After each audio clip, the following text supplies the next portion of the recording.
across all your favorite podcast platforms. You could find us on YouTube, and please remember to subscribe. You can find us at realmeneatplants.com. My guest today, I'm looking forward to talking to because I'm just starting to get to know this fellow. He's a fascinating guy. Paul Neeson is a raw food chef, educator, author of 8 books, and podcast host who's been eating a raw food diet for 30 years. His podcast, The Raw Life Health Show, has over 100,000 subscribers. His websites are rawlifehealth.com and rawlife.com. No, rawlifehealthshow.com and rawlife.com. Paul, welcome to the show. Thank you so much for having me. It's so great to be here. Well, thanks for being here, and tell us your story. You came to this diet decades ago after you seem to have learned the lesson to do the opposite of what your doctor told you. Is that right? Well, basically, when I was 19 years old, I was experiencing some health challenges. And after going to the doctors many times, I was diagnosed with something called ulcerative colitis, which is inflammatory bowel disease, inflammation of the colon. And here I was working on Wall Street, going into subways and just moving about. But I couldn't go without maybe 15 minutes without having to run to a bathroom. The thing is, most people, when they have to go to the bathroom, their body gives them some kind of signal. Hey, in the Right. next hour or so, you better find the bathroom, or even a half hour. Well, when you have ulcerative colitis, it's about the signal's about 1 or 2 minutes, maybe, if not even that. And so you can imagine just driving the subways in New York where there are no bathrooms and so on, how my life was just going down the drain, and I didn't know what to do. And then somebody introduced me to a vegan diet, and I asked my doctor if this will work, and she said there's no connection between diet and my condition. But I eliminated some animal products, and I started to feel better. And I eliminated meat, I started to feel better. Well, then I got wise, and I eliminated my doctor because she wasn't helping me. So I ended up moving to West Palm Beach, Florida. I never heard of raw food in my life. The only raw food I had up to that point was maybe some guacamole or salsa in some dish. And I ended up running into a fellow named Brian Clement at Hippocrates Health Institute at a health food store. And I learned about the raw food diet and learned that it would help me from what he told me. So I was like 99% sure I was going to do this, but I don't do anything until I'm 100% sure. I still had to hear from one more person that this was going to work. So I called my doctor up in New York, and I said, on a raw food diet, is this going to help me? And she said exactly what I needed to stay on this path. She said no. So I went on the raw food diet. That was 30 years ago. And right away, I was better. Well, it's just wonderful to always have someone you can consult and do the opposite of what she says. Well, you learn a So, lot from people, it's yeah, you don't believe them, get some advice from somebody you don't trust and do the opposite. there you go. So, and was it just a coincidence that you had moved to the neighborhood of the Hippocrates Institute? Well, I wanted to escape the stress from New York. I never heard of Hippocrates. I kept Uh-huh. seeing the van pass my house, and then one day I was at a health food store and I saw the van at the parking lot of the health food store. Yeah, And I still didn't know what the place was. And that's the first time I heard about the place, what it was, and what they do. right. Now, one thing they do at Hippocrates is fasting, right? They do they have 1 day of fasting a week. They really don't Uh, practice fasting. It's not a fasting place. okay. But so they do 1 day of fasting a week, or they recommend 1 day of fasting, but they just teach people.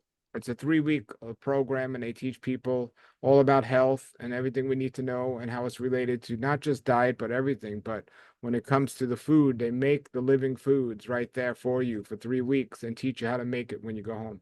Right. And did you incorporate fasting at all in your recovery? Uh, Not at the time in my recovery, but now I'm very much into fasting, and I think it's a really important part. And when I know somebody who's suffering from ulcerative colitis, I definitely incorporate fasting into my recommendations for them.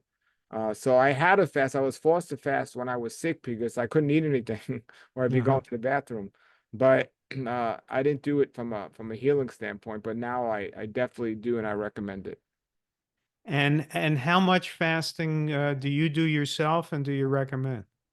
Well, I fasted a good amount over the years. I think each person has to look on an individual basis of how much they need based on their overall health condition and also based on what their goals are and what they're trying to accomplish. I think the biggest problem we have when it comes to diet is not just what we're eating, but it's how much we're eating. And I think just about everybody's overeating, and it's a big problem. I interviewed William Esser, who was had a fasting retreat here in South Florida, and I said, "How much do you fast?" He goes, "I never fast. I don't need to because I don't overeat." So, Ah, so if we get control of our eating, which most people don't because they have an addiction to food and things like that, they don't need to fast as much. But the body can always use a rest. So at Hippocrates, they recommend fasting at least 1 day a week.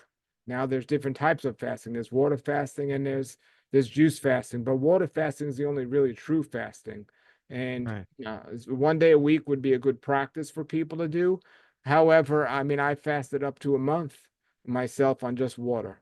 And I Wow. fasted a week at a time many times over the years, and easily could fast 1 or 2 days a week if I desire to do so. Okay. Now, on the raw food diet that you've been practicing for 30 years, there are foods that I eat that I don't think you can. Potatoes, You sweet. can you can eat sweet potatoes raw. You could shred them up and put them in a raw recipe. Do you do that? It's more on the starchier side. You can make a sweet potato pie. You can make a lot of things with raw food recipes, but the starchy root vegetables, I wouldn't necessarily recommend on a regular basis on a raw diet, but it can be done. Okay. Beans.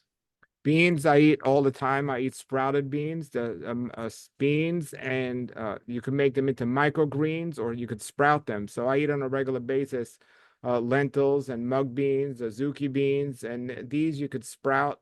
That's the whole point of the Hippocrates diet. It's changing something that's not easily digestible to something that's more easily digestible and a living food. So some beans will grow into a microgreen, which is like a little grass. For example, peas, for example, I make into pea sprouts. Sunflower seeds, I make into sunflower sprouts. So those are microgreens.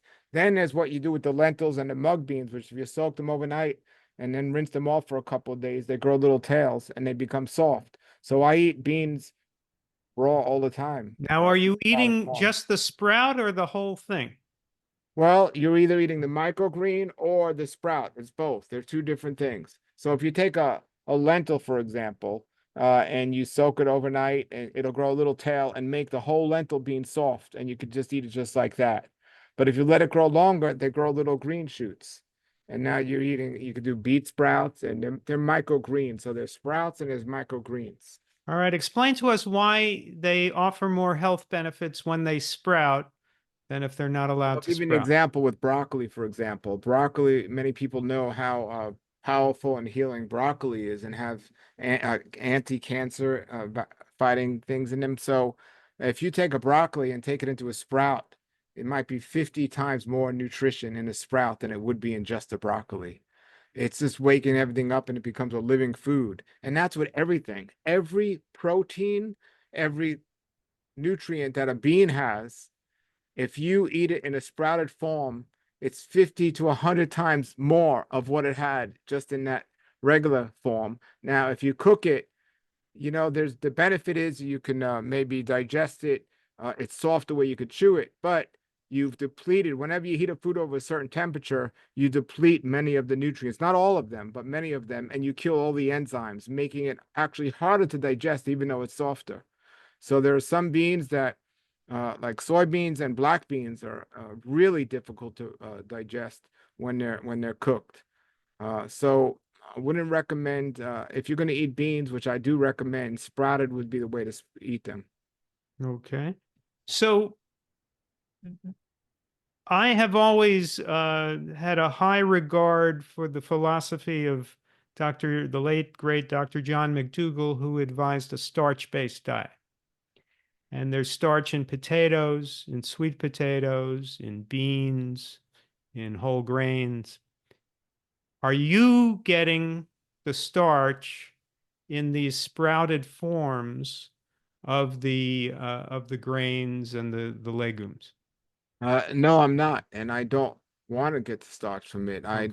Every diet's going to work out there, with the understanding that they all have something in common, and that is they're leaving something out. So that's why all diets have a lot of success. Uh, I don't need the starch, it does slow down a lot of healing benefits that I see.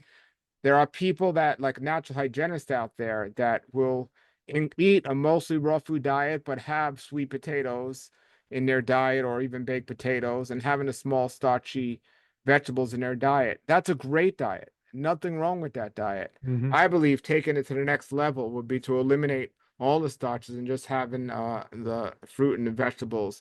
But again, the key to health, the main key to health is really, or disease is not overeating. So if Hmm. somebody eats and they don't overeat on starchy vegetables, they're gonna be fine. Even raw food, somebody can overeat on raw food and they're not going to thrive the way they should. Overeating is one of the main issues that people need to address. There's no diet that's healthy if people are overeating. And of course, we come to the question of what is overeating, because Right. that number might be different for everyone. But clearly, we have to understand the stomach is the size of our fist, or at least supposed to be. And when we look about how much we eat and think about how our digestion is working, most people are overeating. We don't need to eat as much as we eat, and people are eating way too much. And overweight is just an example of the problems that it's creating. Well, people overeat, I guess, in part because they find different foods delicious, and in part because they feel hungry. Do you eat every time you feel hungry, or do you sometimes feel hungry and say, "Well, I'm a little hungry, but that's okay"? Well, this is a topic that I discuss often and study often. People uh, are never really hungry. True hunger is something very few people, at least in this country, ever experience. What we experience is something called a habit hunger. We created it in place where we need to eat 4 or 5 times a day, and we need to eat certain times at nighttime and so on. We don't need to eat that much. And just as we created that habit, we can create a healthier habit where we don't desire as much food. But the main reason people eat is because there's something, they get a joy from food and a pleasure from food that they're not getting from somewhere else in life, and that joy comes from the food. And I do believe something is missing in many people's lives where they have to run to food for that temporary pleasure that they're getting from food. So do I get hungry? I mean, I'm a very disciplined person, but I do I suffer from habit hunger? Not really. I mean, like I said, I can go days without eating. I can go weeks without eating any food. Uh, all eating, when it comes to the amount we're eating, is a mental thing.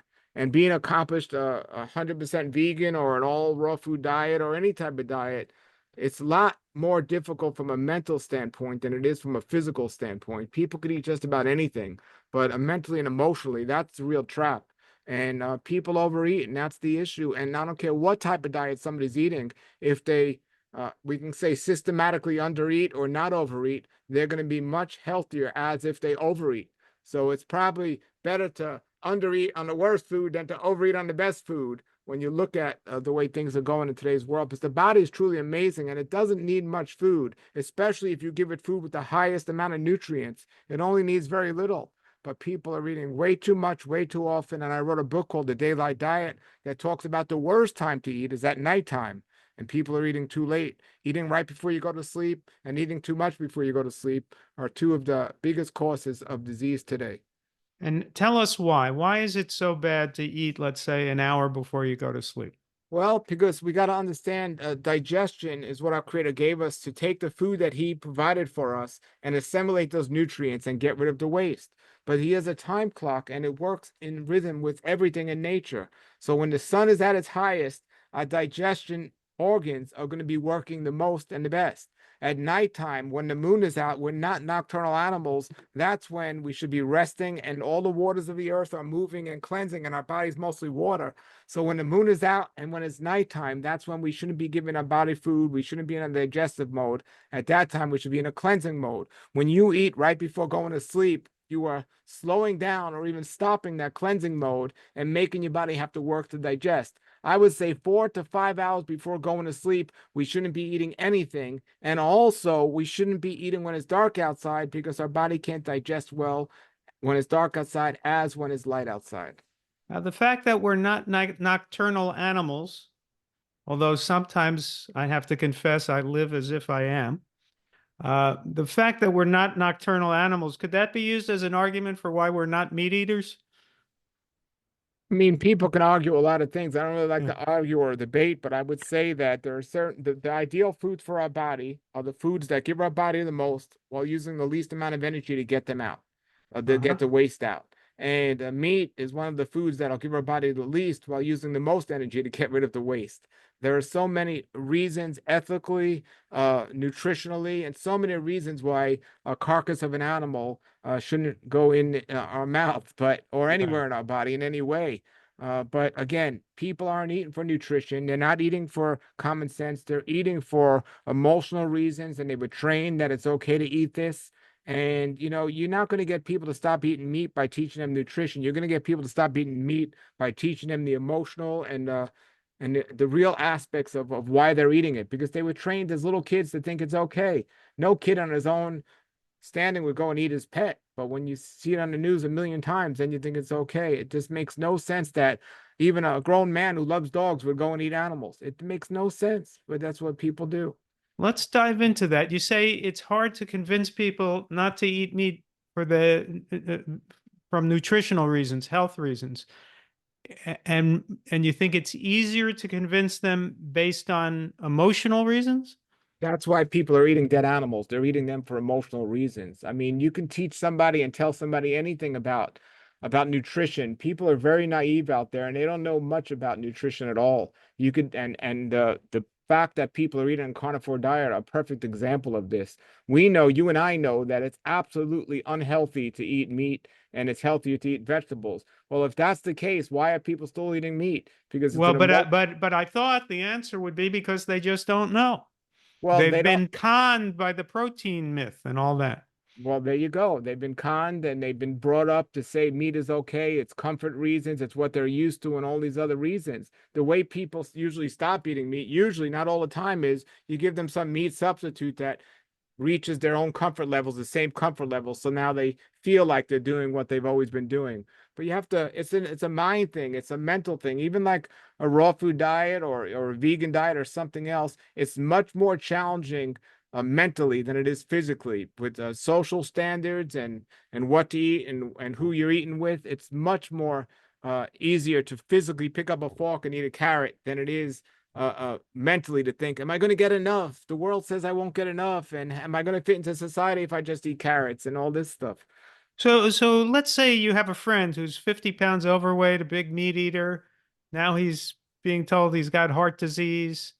And he says, Paul, talk to me. What should I do? How do you explain to a person you've got to change your diet totally and you got to stop putting carcasses in your mouth? What's your argument to Well, I mean, it depends on who it is and the situation, but I know a lot of friends and loved ones that won't listen to me about health in general. They see me help people and they just won't make the changes. But I would look at somebody and before I even got into the meat thing, I would might tell them they need to stop overeating. That's the number one big issue when it comes to their health. They need to stop over consuming food. And then I would have them make some smaller changes if they had time. If they were in the hospital, then I might speed it up. But I would also send them to a place like Hippocrates Health Institute. And if they're really interested, they'll go there. If they're not really interested, well, look, don't eat late. I got a friend like that right now. I say, look, don't eat late at night. And he doesn't want to give up eating his carcasses. He's not interested in that. Cut back. How many times do you eat a day? 3 times a day? Cut back to 1 time a day and don't eat late at night. Then when they start seeing the health improvements, now I could say, then they I get their ear, and then I could say, you know what? Go for a month without meat, see how you feel. And then they'll try that. And then when they feel great, then now they're listening. So you got to meet people where they're at. Not everyone, unless they're doing it from an ethical standpoint, which we should be doing it from that standpoint, most people aren't going to just stop meat overnight. So you gotta, meet them where they're at and let them see the benefit of not eating meat. And also when they stop eating meat, Most people that are vegetarians are not healthy because they don't have any education of how to eat vegetarian. So, like if you're switching from meat to a junk food vegan diet, you're not often going to do better. Often you're going to do Right. worse. And Yeah. that's not going to help convince people to get off meat. So you have to really uh, think about what people are willing to do. Most people that I tell this to, they're not willing to do it. They're not, even vegans out there, I tell them, cooked food has an issue. There's an issue with cooked food. But just like that person wouldn't give up meat, uh, you're not going to stop eating cooked food. I mean, it's Right. just this is the way the world works here today. But I've seen it, I lived it, I've gotten overcome a disease myself, and people that are listening are getting better. Well, I do eat cooked food, but I try to eat it without oil. We don't cook with oil at home, and I try to go to restaurants as infrequently as possible. Um, in your case, on a raw food diet, you're not really encountering free oils at all, right?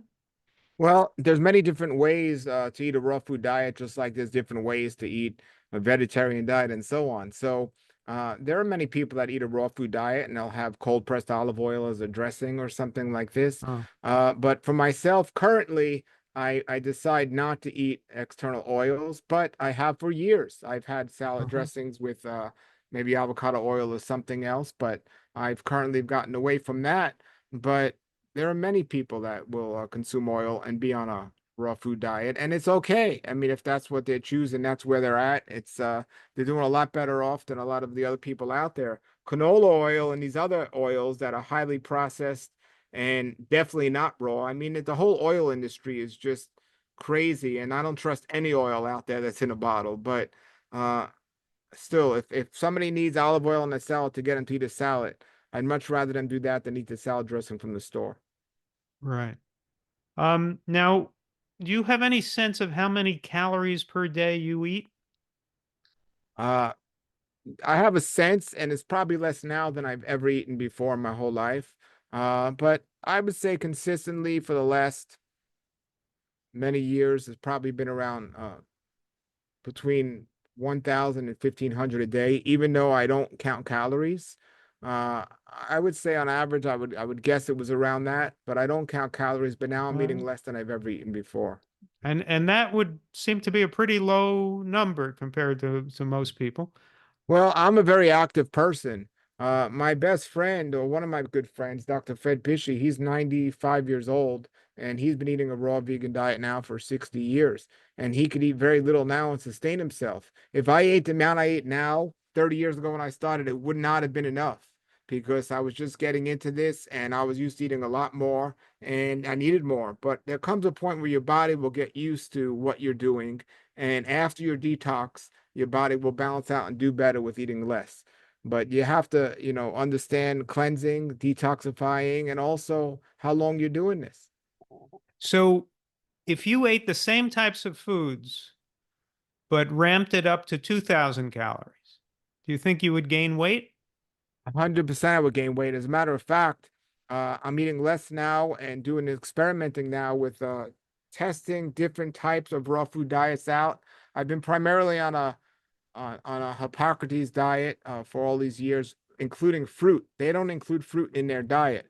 Fruit is the main source of many people's calories that are on a raw food diet. But I realized I was overeating on fruit. So I cut back on the fruit and I did lose weight, but I needed to lose weight because I was overweight. So You I were definitely overweight. Could I ask overweight at how many pounds? I was 5'7", about 150 pounds. Okay. And now Yep. how much do you weigh? Now I'm 140 pounds. Okay. Now Yep. I'm 5'8", about 140 pounds. And so, but I probably eat 2,000 or 2,200 calories per day.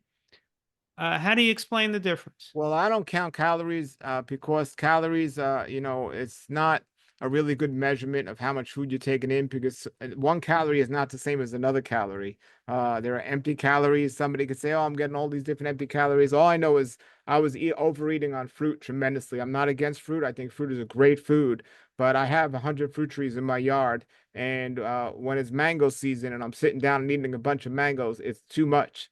Uh-huh. So you cut back on that and then you find. But my weight consistently over the years has been between 140 and 150 over Uh-huh. the years. But I could tell when I'm eating more uh, fruit, it goes up. And that's not necessarily the good thing. I know a lot of people, when they first go raw, they lose a lot of weight.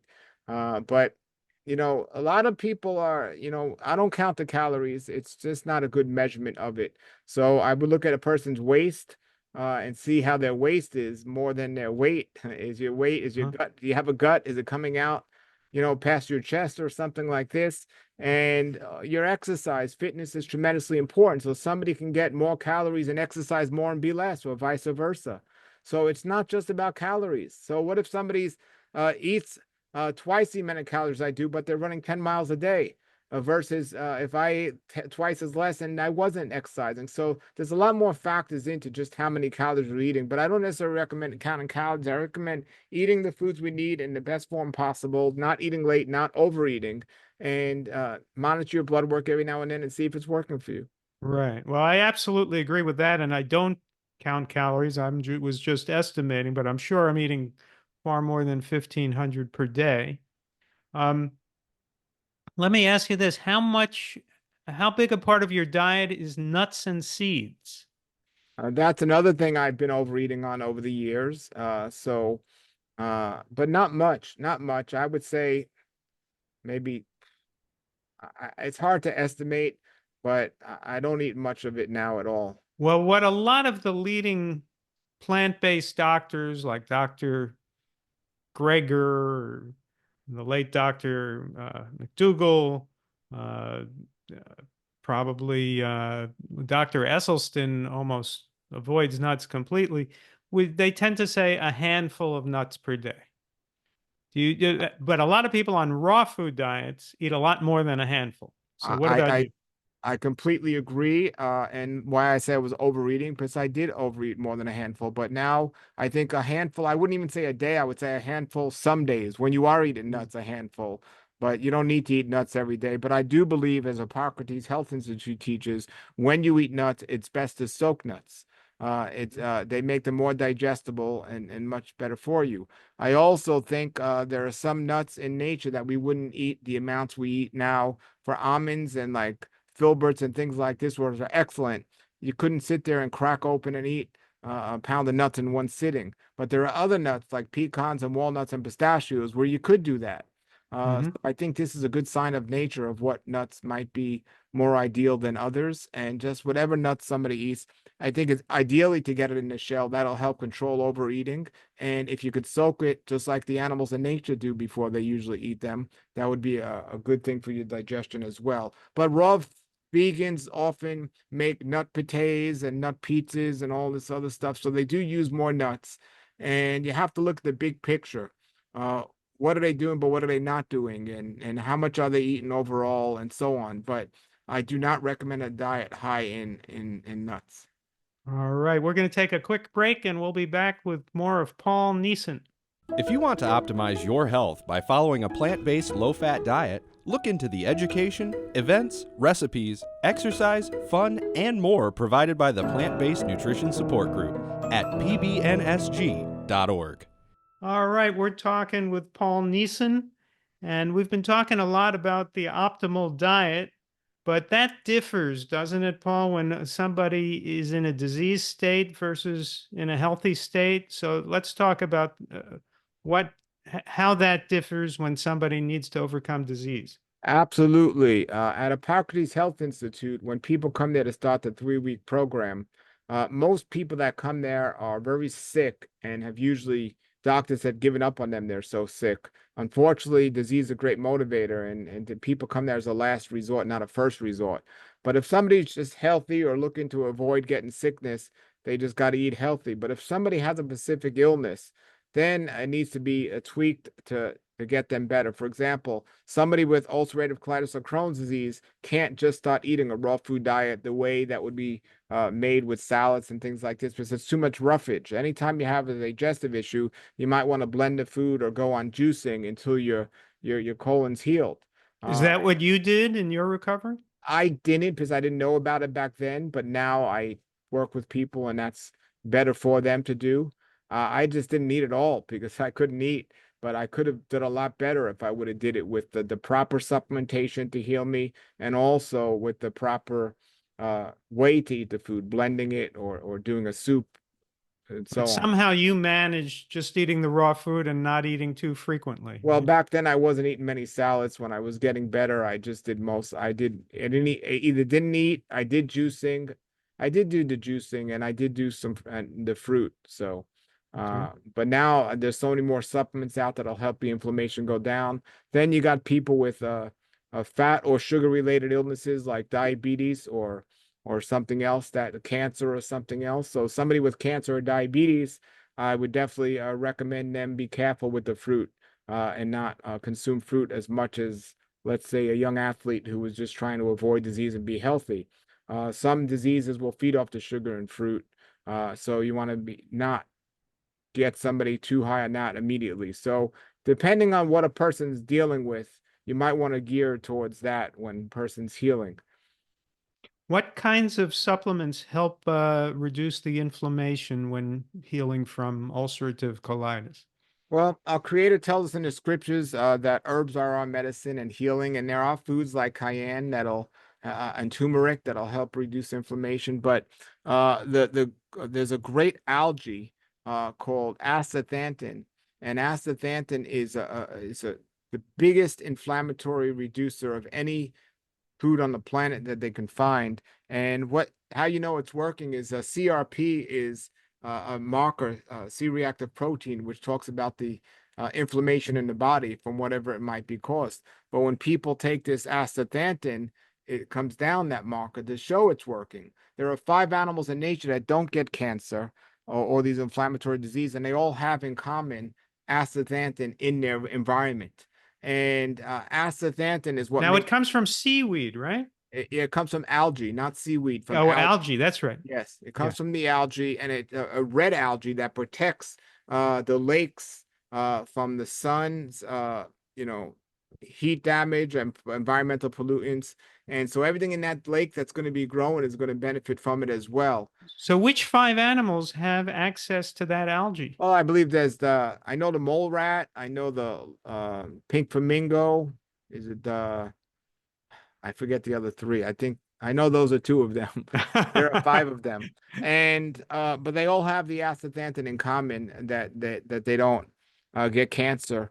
And now the problem is, most people, if they take this thing called astaxanthin, it doesn't work because there has to be a way for it to get into the body for the body to absorb it well. And I found a company called Velasta, and the Velasta company has a patent approved situation where the way they get the astaxanthin, they attach it to glucose, and the cells love glucose. So it helps the body get the astaxanthin that's attached to the glucose. So it's the only form of astaxanthin I would take. It's called astaxanthin by Velasco, and it comes like this. And there's the astaxanthin in a bottle, and it comes in a pump. And I just pump it in my mouth, but some people if you want to put it in the capsules, you could pump it in the capsules and take it that way. But it goes by how much you weigh in terms of the dosage. Now, this astaxanthin is pretty much all the same price, but it's interesting because Walmart or somewhere else will sell it. They'll sell a bottle of it for, I don't know, $30, let's say, and they'll say, well, take this bottle, 1 capsule a month or whatever. And this is a lot more money than $30. But the thing is, if you took the amount they recommend at Walmart, this will last you 6 months. So they recommend a much higher dosage, and you're able to get that dosage in the drops where you wouldn't be able to do in the capsules. I have all this information, a bunch of videos on my website, but I have found this product to work, and the way I found it to work was Dr. Fred Bishy was telling me about it for years because he's used it on his clients with cancer. But then I had a friend whose wife had mouth cancer or throat cancer, and eventually she started taking this. Sadly, she passed away, and her husband contacted me later on and said, Paul, of all the things she did, there was only 2 things that I saw that was working. And I wish if we would have been taking this sooner, I think she would still be alive today. And that was the astaxanthin. So then I started giving it to my clients, and great results. And you make it available on your website, rawlife.com. We'll put that in the show notes. Yes. Thank And you. I'm going to get a bottle for myself and try it and report back. Sounds Uh, good. and do you have any stories of people who have overcome cancer or other serious conditions with the astaxanthin? Absolutely. I have testimonials on my website, a bunch of testimonials on my website. Some of the people I personally know, and some are just clients who have taken the product. It works great for inflammation. So arthritis, it does wonders for. I know one guy who was taking it for something else and he couldn't walk. His knees were so bad, and he's jogging every day. He didn't even know that he was going to get that benefit from the astaxanthin. I have one lady whose CRP was like 70 or something, which is unheard of. It's really inflammations all over her body. She started taking this, and her inflammation will come down tremendously.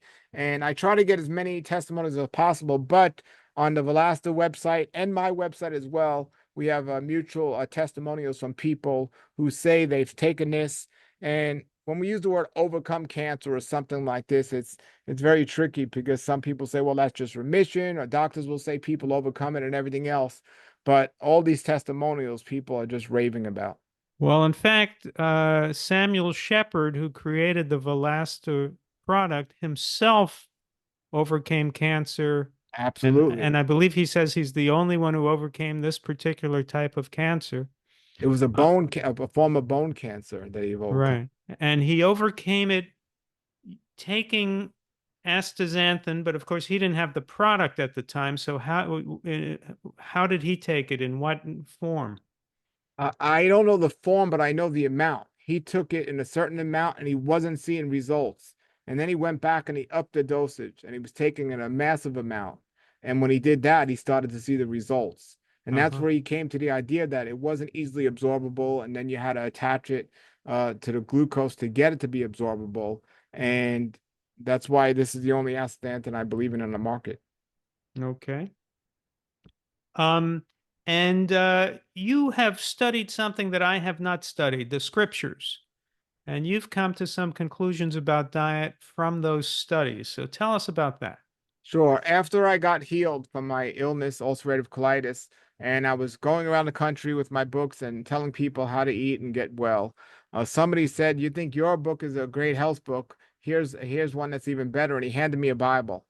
And up to that time, I had never read the Bible, but I did have in my book, Genesis 1:29, it said the food for man is fruits and vegetables. That's the only scripture I knew. And but he said it's a great health book. It has great health stories and it has great testimonials and everything else. Well, I read it to search it out, honestly, to prove him wrong. And Did he give you the Old Testament? he gave me a Bible and I didn't know where to start reading. Uh-huh. So I asked somebody, where should I start reading? And they told me to start reading in the Gospel of John. And so I started in the Gospel of John. And not only was I healed physically, but I accepted Jesus after reading that. And I was healed spiritually as well, completely transformed my whole life.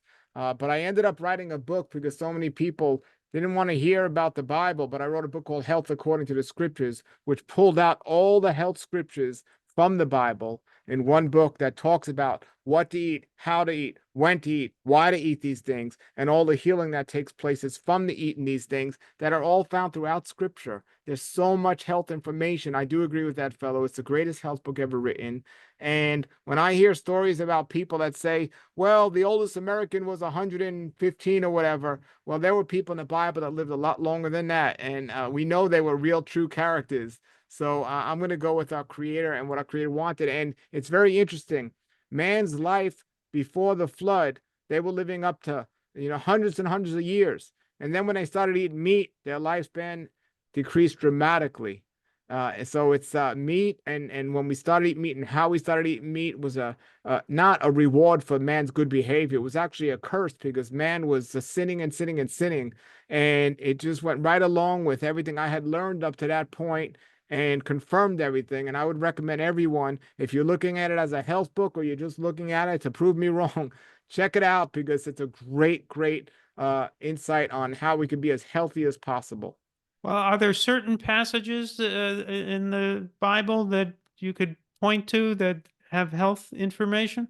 Absolutely. The whole story we got in Genesis 9:3, where God allowed man to eat meat, but he said, don't eat the blood.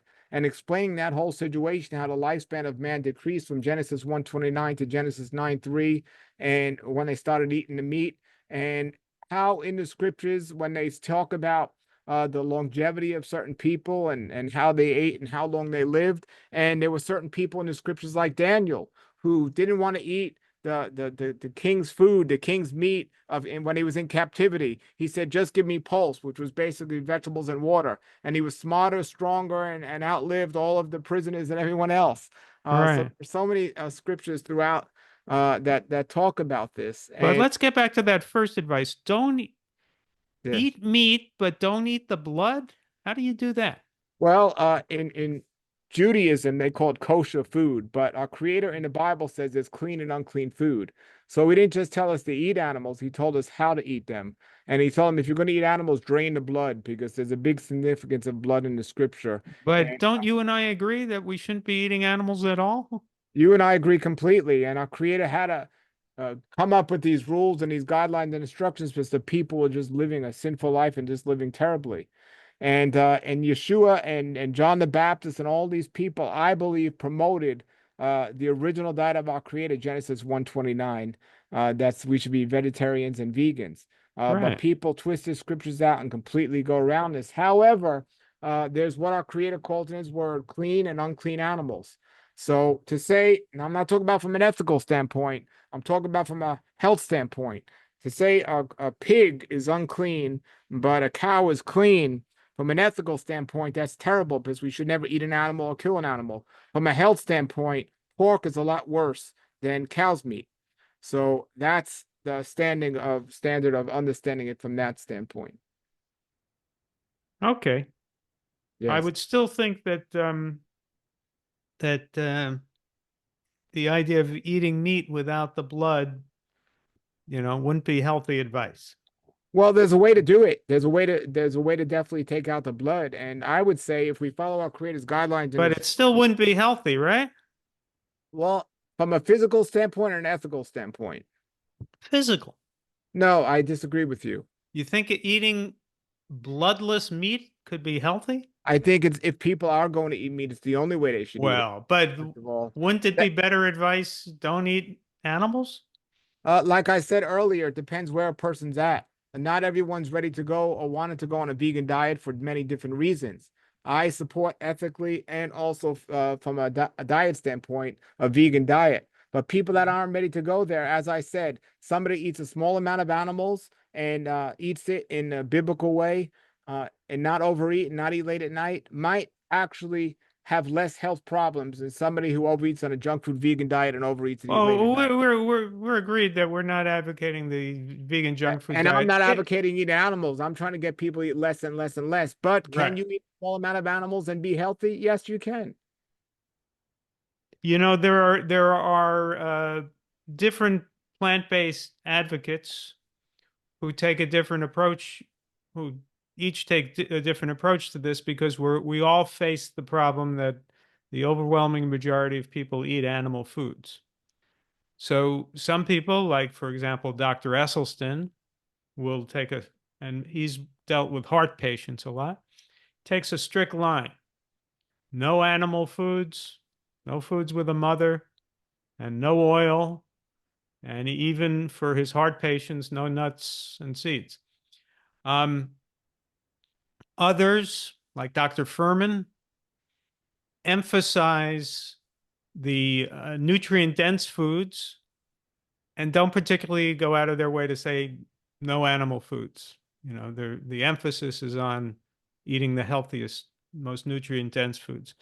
And Dr. Ornish, on his program, it's what you might want to call plant strong, but he includes some low-fat dairy, I think, in his protocol. It isn't vegan. I think he includes some eggs or egg whites or something like that. And I've always viewed those doctors who are um, not very restrictive about saying vegan, not saying 100% plant food. I've always viewed that they probably themselves are vegan and eating 100% whole plant food diet, but they're just uh, taking the approach that they don't think the audience will follow them if they say that. So they are adapting their argument to their audience. And it seems to be that what you're saying is that's what the Bible did too. Well, the two separate issues. I would say from a diet standpoint, like the doctors you're talking about, it's not pleasing their audience. They got to meet people where they're at or where they're willing to be. Hippocrates Health Institute has a strict stance on you're not going to get better from your illnesses if you're doing the things that cause the illnesses. As for Right. the Bible, uh, depending what view you're looking at it, the Bible doesn't call eating animals a sin. It's not a sin to eat animals, according to the scriptures. There are Mhm. consequences for not living according to the ideal plan of the Bible, which is plan A of our Creator, which is a diet of fruits and vegetables. But clearly, they were living in Israel at that time. They were eating, they lived near the sea, and fish was a big part of their diet. There were fishermen in the Bible, and so on. So the Bible doesn't necessarily promote a vegan diet or a vegan lifestyle, even. So it's not that the Bible's trying to appease or appeal to people. It says in Mhm. the afterlife, the lion and the lamb shall lay next to each other, and there will be no violence or no death. So the ultimate goal of our creators, and in future, we would all be vegans.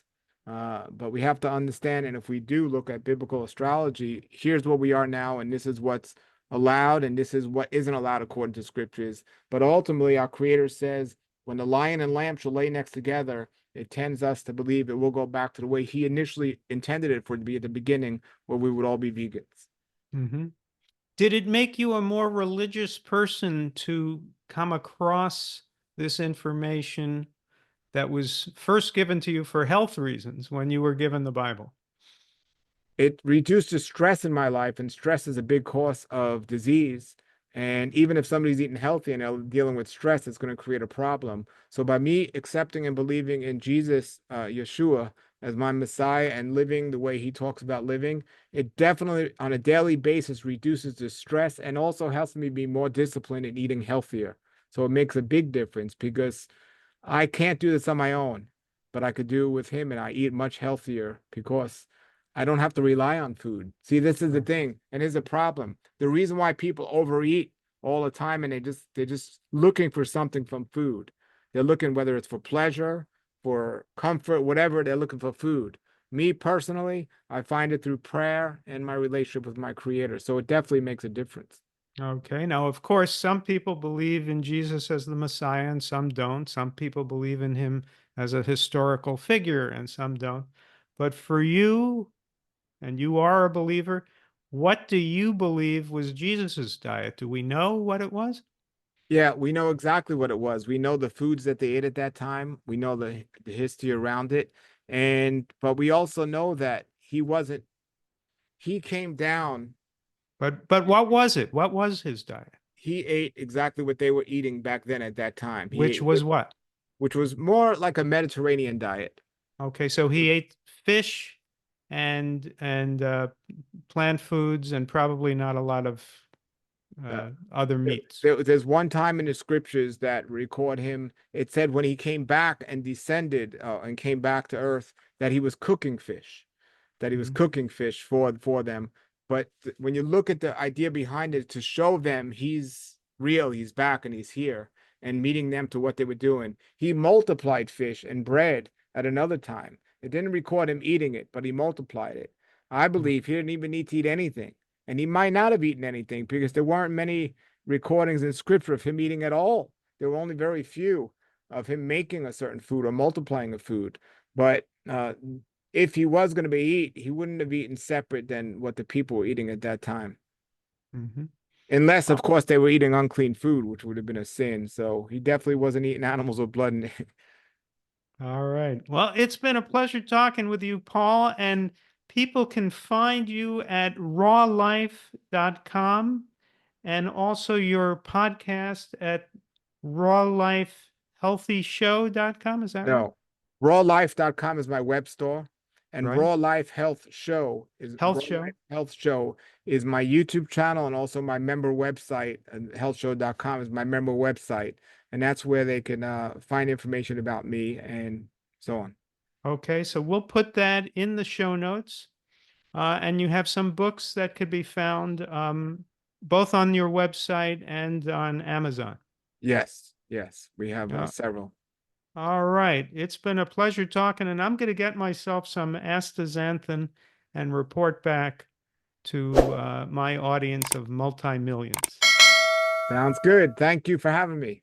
Thank you, Paul. Good talking to you. This has been the Glnn Merzer Show, where everyone listening turns vegan, regains their health, and annoys their friends and relatives. Find us on YouTube at the Glnn Merzer Show and across all your major podcast platforms. Don't forget to subscribe.